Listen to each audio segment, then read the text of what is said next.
The next story that I'd like to share with you really opened my eyes to service dogs.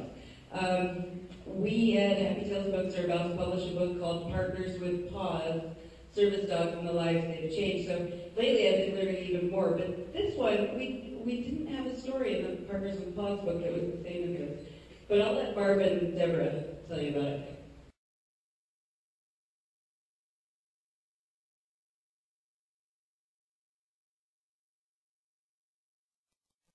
Epilepsy plagued Sandy for most of her 65 years. 7 brain surgeries and multiple medications controlled her seizures to the extent that she could have a job and lead a somewhat normal life. But several years ago, the seizures worsened, and working was no longer possible. Sandy was seriously depressed after losing the job that anchored her and made her feel productive. Sandy's seizures were caused by a slow-growing, benign tumor, which returned each time it was surgically removed.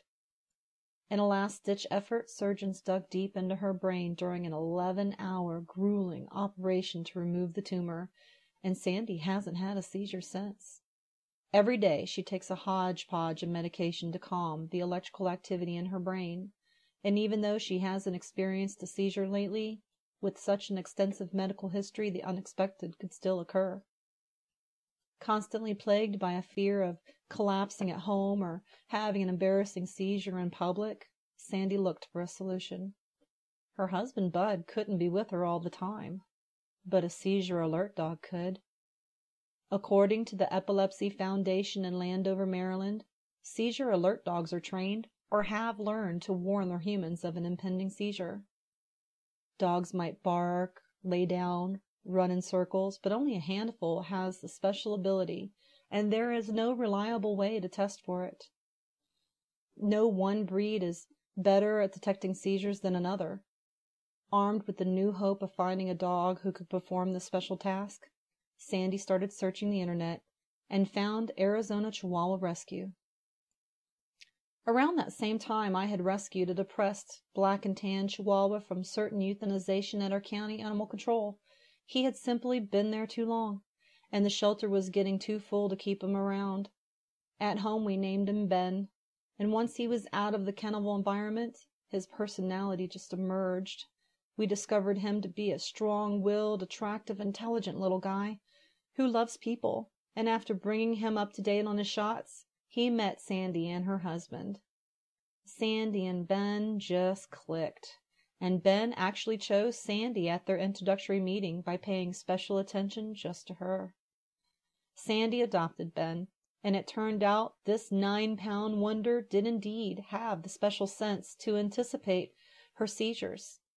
Ben completed extensive behavior training courses and was entered into the Arizona Registry of Service Animals. He has since been issued an official Americans with Disabilities Act card, which legally allows him to accompany Sandy wherever she goes: restaurants, grocery stores, churches, movie theaters. Sandy now feels safer with her little dog at her side because Ben knows how to tell her if a seizure is coming so she can prepare. She says he's her guardian angel and giving her confidence and encouragement to go outside. Just think. Ben went from almost losing his life as an expired pound puppy to giving a woman a whole new leash on life. Way to go, Ben!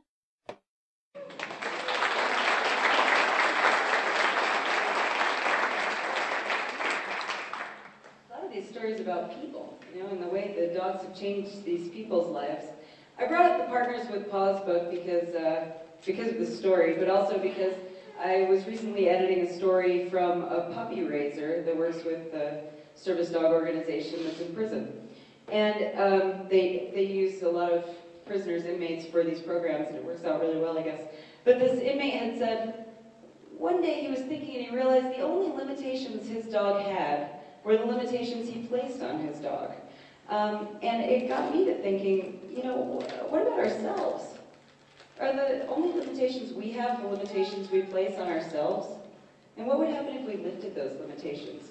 What would happen if we said I can instead of I can't? Or I will do something about this instead of someone should really do something about this? A lot of people say that. So, I don't know, just a little food for thought there, but I'm trying to say more so, I will do something about this. I hope you guys maybe will too. This next story is all about possibility. It's called Dream Big, and I think it's our last story of the night, and I really think it highlights the impact that rescue dogs can have on us. My dog and I met because of a dream. It was late November or early December, and I was giggling and talking in my sleep. In the dream, my dog Baxter was licking my face, and I was so happy, until I awoke to the disappointment that there was no Baxter ready to greet me. I thought perhaps I was missing something in my life. Perhaps I needed a dog. I began my search, but it proved to be more difficult than expected, until I went to the Big Shanty Festival in downtown Kennesaw, Georgia. There I found an adoption booth and was told they did have one dog, as they pointed to the back of the booth. He was scrawny and wearing headgear from a recent surgery, sporting a dreadful pin in his leg. My first thought was, seriously? Are you kidding me? He came over to me on shaky legs, desperately dragging that back one. He rested his head in the palm of my hand, looked up at me the way only a dog could, and I found myself asking the woman behind the booth, "Does he have a name?" She smiled at me and said, "Yes, we call him Baxter." I was stunned, speechless, recalling the dream just months earlier. I then asked, "How old is he?" And to that she replied, "We're not sure, but we estimate he was born in late November or early December." My friend and I looked at each other in disbelief because we both know exactly when I had my dream. Of course, the next part was easy. Out came the paperwork and Baxter officially became mine. My first dog, a 20-pound German Shepherd pup. I suppose it was about a year later when I took Baxter out for his early morning pill, and I was sporting pajamas, bedhead hair, yawning, still half asleep at 6 a.m., trying to be patient as Baxter chose his spot. Suddenly, the force of Baxter leaping over a large bush swung me around, and what I saw next were two very large hands in front of my face. Baxter never hesitated. He lunged, knocked the guy down, and went for his throat. I'd never seen this side of my dog before.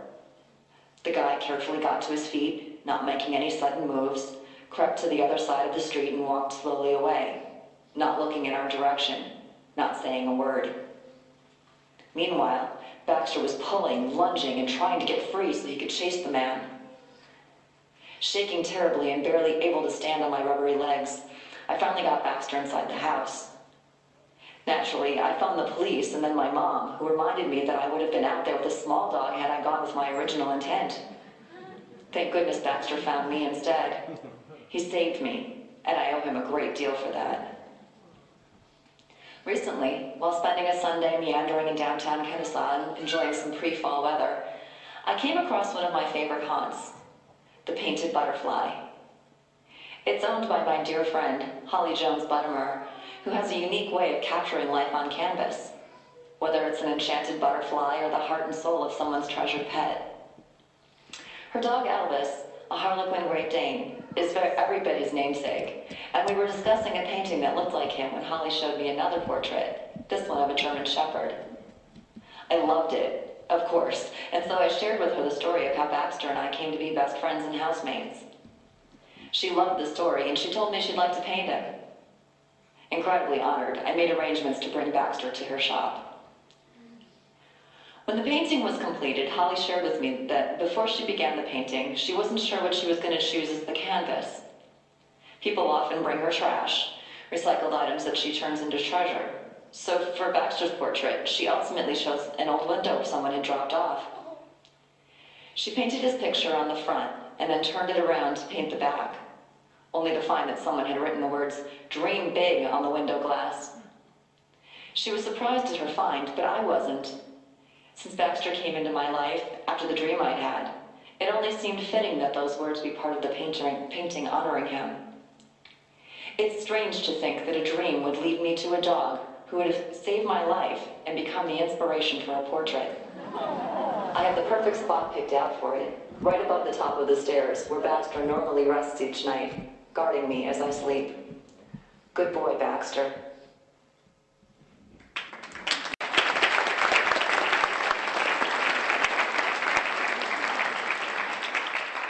Dream big. I gotta admit, when I was dreaming up this show, I really wasn't sure if it made sense. I'm still not sure if it makes any sense.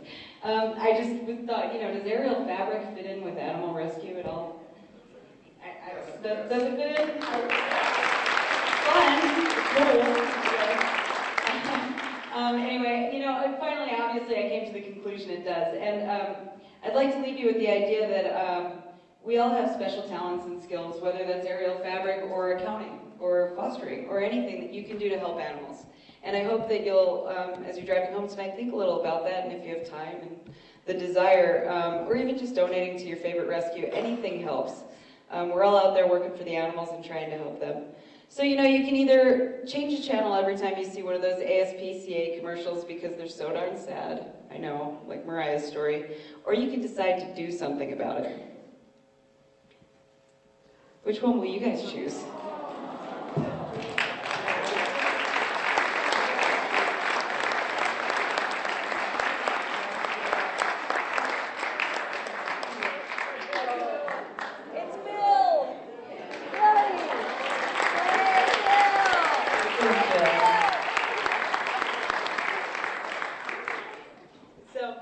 In closing, I just would like to thank all of our sponsors, the American Tribal Association.